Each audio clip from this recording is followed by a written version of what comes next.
বিড়ালকে ভালোবাসুন, কেননা আমাদের নবী বিড়ালকে ভালোবাসতেন। আর দেখুন বিড়ালকে আমি খানা খাওয়াচ্ছি এখানে।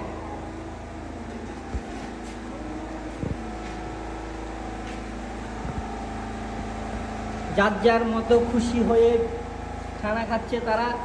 দেখুন এই ছোট বিল্লিটা, আর এও খাচ্ছে এখানে, যার যার মতো নিয়ে নিয়ে খাচ্ছে। সেও খাচ্ছে একটা মুরগির পিস,